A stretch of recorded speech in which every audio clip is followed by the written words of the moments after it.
तो देखिए, जब से देश में एसआईआर की प्रक्रिया शुरू हुई है तब से ही कई राज्यों में घुसपैठियों में दहशत का माहौल भी देखने को मिल रहा है।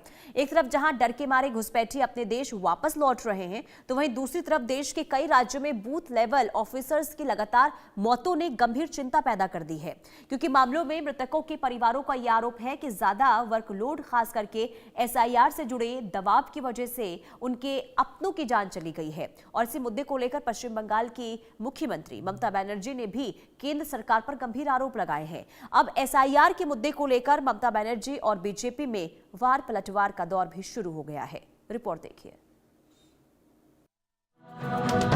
देश के 12 राज्यों में एसआईआर की प्रक्रिया शुरू होते ही देश में अवैध रूप से रह रहे घुसपैठियों में हड़कंप मच गया है।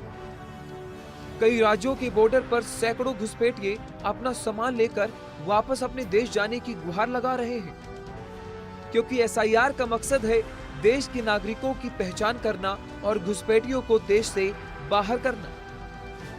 इसलिए एसआईआर की प्रक्रिया से बांग्लादेशी घुसपैठियों में भी भारी दहशत देखने को मिल रही है। इसी डर के चलते बड़ी संख्या में अवैध बांग्लादेशी नागरिक वापस अपने देश लौट रहे हैं। भारत में अवैध रूप से रह रहे कई लोगों का है कि वो सालों पहले अवैध तरीके से भारत में घुसे थे और यहाँ मजदूरी, रिक्शा चलाने या घरेलू काम करते थे। और कुछ लोगों के अवैध रूप से भारतीय दस्तावेज, यहाँ तक कि वोटिंग कार्ड भी बनवा लिए। लेकिन एसआईआर का काम शुरू होने के बाद पकड़े जाने और जेल जाने के डर से वे अपने देश लौट रहे हैं। एक तरफ जहां घुसपैठियों में दहशत और डर का माहौल है, तो वहीं देश के कई राज्यों में बीएलओ यानी बूथ लेवल ऑफिसर्स की मौतों ने खलबली मचा रखी है। तो कई बीएलओ के सुसाइड से चुनाव आयोग भी टेंशन में है, क्योंकि परिवारों ने एसआईआर से जुड़े दबाव और ज्यादा वर्कलोड को मौत का जिम्मेदार ठहराया है। इस बीच पश्चिम बंगाल में एक और बीएलओ की जान चली गई है। नादिया जिले में बूथ लेवल ऑफिसर अपने आवास पर मृत पाई गई है। उसके परिवार के सदस्यों का दावा है कि एसआईआर के काम को लेकर तनाव में थी और इसलिए उसने आत्महत्या कर ली। I heard about that incident at around 7:30 a.m. I received a phone call from my maternal uncle, one of the maternal uncle. She informed about this incident, and after hearing the phone call, I just rushed to the spot. I arrived here at around 10 a.m.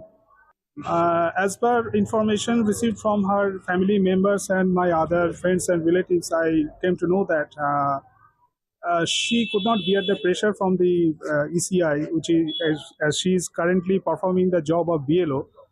She is a diabetic patient for a couple of years, and after that she has got this pressure, and she also shared with her relatives and family members that, and also the school colleagues with which she was working, that I cannot bear this pressure. The pressure is immense on me.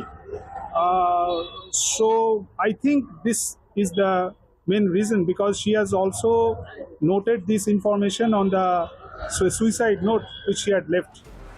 इसी बीच पश्चिम बंगाल की मुख्यमंत्री ममता बनर्जी ने social media पर post करते हुए आरोप लगाया कि एसआईआर शुरू होने के बाद अब तक 28 लोगों की मौत हो चुकी है।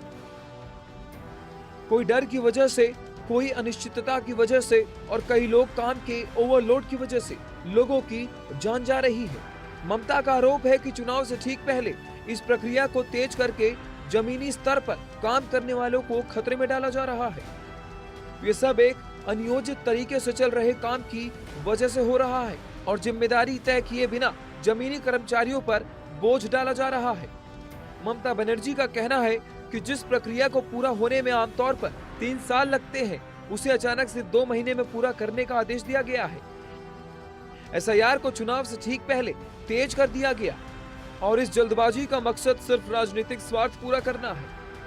वहीं सीएम ममता बनर्जी के आरोपों पर बीजेपी विधायक शंकर घोष ने भी कहा, सीएम बनर्जी आतदन झूठ बोलती है। उनके इस तरह के बेबुनियाद आरोपों के खिलाफ चुनाव आयोग को जांच शुरू करनी चाहिए। उन्होंने कहा कि बंगाल के मुख्यमंत्री लगातार एसआईआर से बचने की कोशिश कर रही है। मुख्यमंत्री ममता बनर्जी ने चुनाव आयोग से मांग की है कि एसआईआर को लेकर केंद्र सरकार दोबारा सोचे और फिलहाल इसे रोक दे, क्योंकि सिर्फ डेटा अपडेट करने की प्रक्रिया नहीं, बल्कि उन लोगों की जिंदगी का सवाल है जो दिन रात फील्ड में काम कर रहे हैं। और अगर ये काम ऐसे ही चलता रहा तो और भी जिंदगियां खतरे में पड़ सकती हैं। Bureau report, India news.